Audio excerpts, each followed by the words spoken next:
Hi guys, welcome to this new tutorial here on my channel, another one about the Dik-Dik. I am going to do the eye in this video, so I did speed it up a bit. This eye took me about 1 hour in total. I sped it up to about 15 minutes, so I hope it's not too fast for you. So I started out with doing the fur around the eye first. So in this drawing I'm working from left to right. So I did the background first, then I did the fur around the eye, and now I'm going to do the eye. So when you do drawings like this, it's very important to have a plan, and this is my technique for this drawing. So I hope you'll enjoy. I'm going to do only the eye, and I will show you maybe a little part of the fur as well, but I'm not sure. But I'm going to start off with the eye now. I'm starting off with the bottom eyelid and the top eyelid with brown.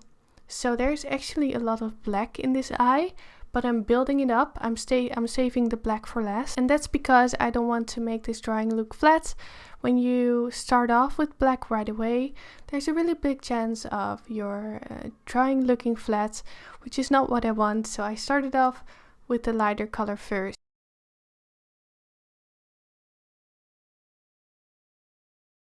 So here I'm carefully outlining the bottom and the top eyelid with brown. I'm using these Stabilo pastel pencils. And for small areas like this, it's very important to keep your pencil sharp. So I'm using just simple sharpeners from Faber-Castell, those metal ones with 2 holes. So it doesn't really matter which sharpener you use as long as it's new. So if it's getting dull, your pencils will snap. So make sure your sharpener is new and then everything should be fine. So now for the corner of the eye, I do use black because I couldn't see any other colors in there, just black. So I started off with black for the inner corner of the eye and then the bottom eyelid as well.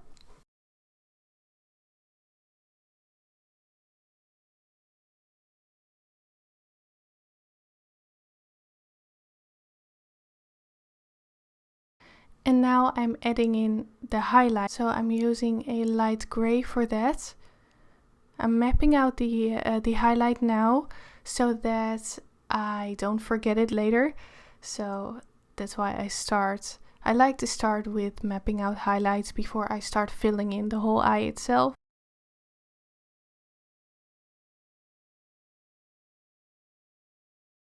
Now I'm going to move on to this orangey color. So this is a bit of a mixture between brown and orange, and with this I'm going to fill in the first layer of the iris. So I could see a lot of orange in the iris, and I'm filling that in now, saving the pupil for later.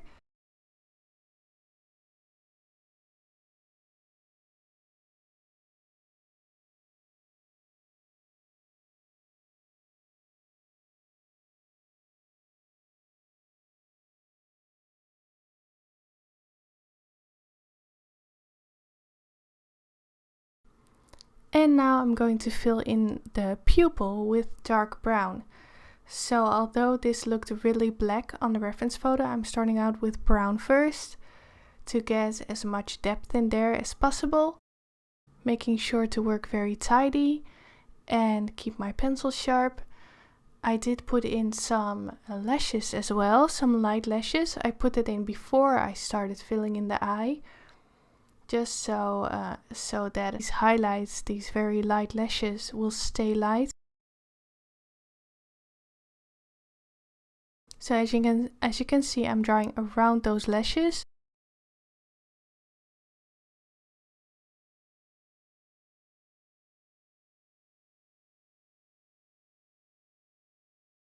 And I'm also leaving open this lighter edge around the eye.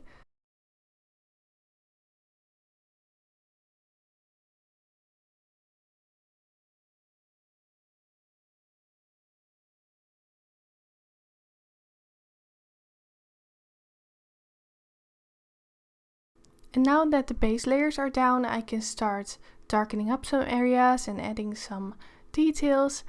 Now I'm adding this very light brown, yellowish brown, adding in some of those iris details right there.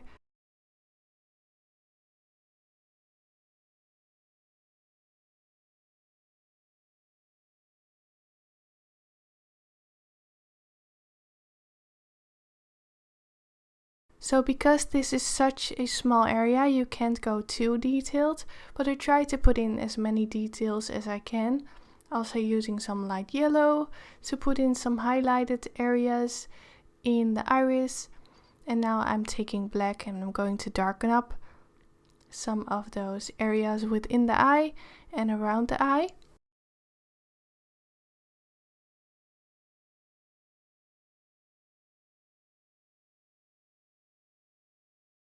So because the background is green, the eye will reflect some of the colors of the background, so the greens in the background. That's why I'm using some light green right here, putting that in the highlighted area of the eye on the left. So when you're drawing a subject with a background, it's very important to make the subject fit in with the background. So if you're drawing an animal with a green background, you will almost always see some of the green in the fur and the eyes of the animal.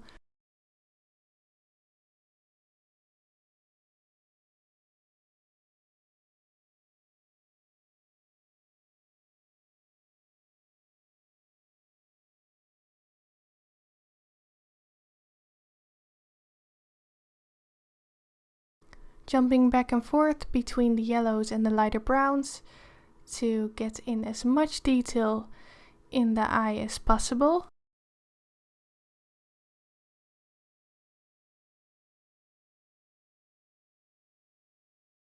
And now for the lashes, I'm going to use purple. So this is a very nice dark purple. And so I'm putting down the base layers of the lashes with this purple before I start adding some lashes with black.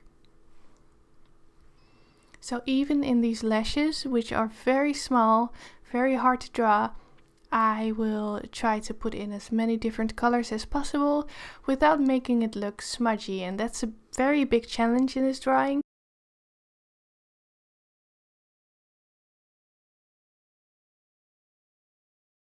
So for this, your pencils have to be very sharp as well. So now I'm moving on to black and I'm adding some lashes with black.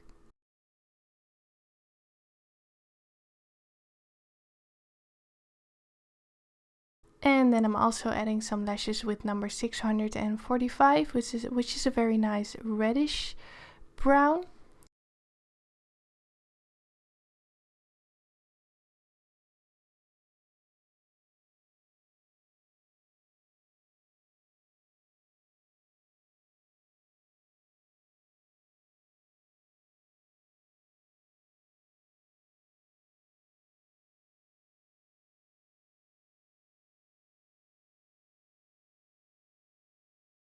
And now finally I'm switching to black to fill in the pupil of this Dik-Dik.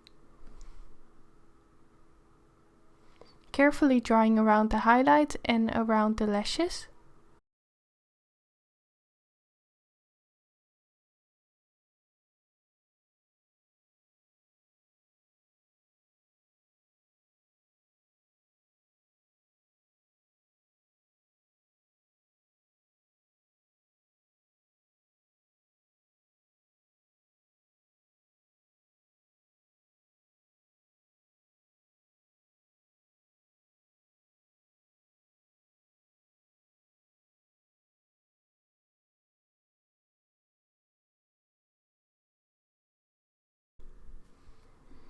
I do have the real-time version of this tutorial available on Patreon for those who are interested. So if you're interested in seeing the whole drawing in real time, 9 hours long, you can watch it on Patreon for $4, and I add new tutorials every month. So feel free to have a look on there if you're interested.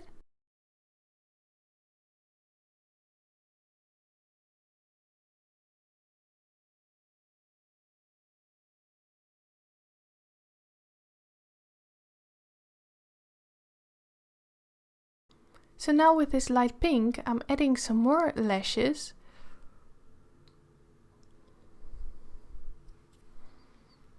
What I like about using pastels on pastel matte is that you can add light colors on top of dark colors so easily. So if you don't press too hard when doing the first dark layers, you'll still be able to correct things and add lighter areas on top as well.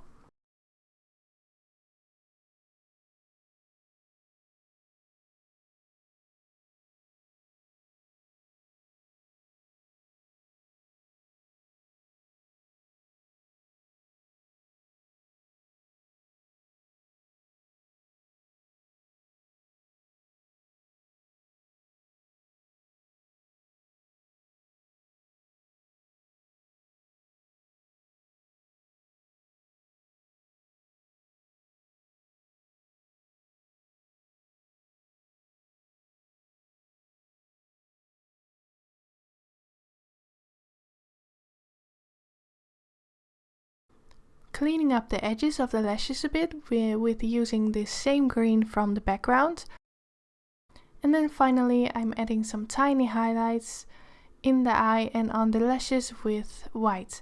So I don't use a lot of white. I save the white only for the lightest highlights, but using white can make your drawing look flat as well. The same with black, so I try to be careful with those tones.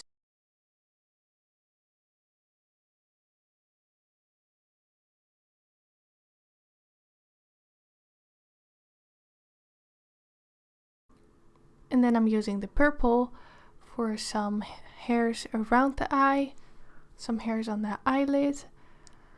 Lately I've really been loving using dark purple in fur. So I also do it with a colored pencil and I use dark purple in every portrait.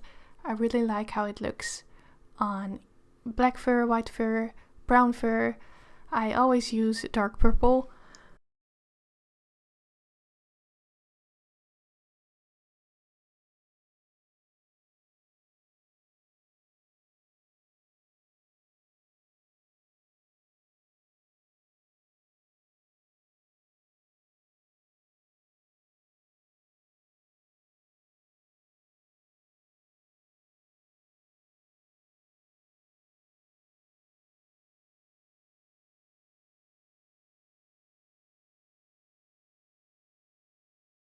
So now I'm finishing off the eye by adding some highlights around the eye. So you want to make sure that the eye blends in with the fur around it. You don't want it to stand out or to be divided from the fur. So to make those blend in together, make sure to spend a lot of time on the eyelids as well. Just as important as the inner eye itself. And then after adding the final touches to the eye area was finished. I hope you liked this tutorial. I hope it wasn't too fast for you. If you have any questions, let me know in the comments. Don't forget to subscribe to my channel and turn up post notifications. And then I want to thank you very much for watching and I'll see you in the next video.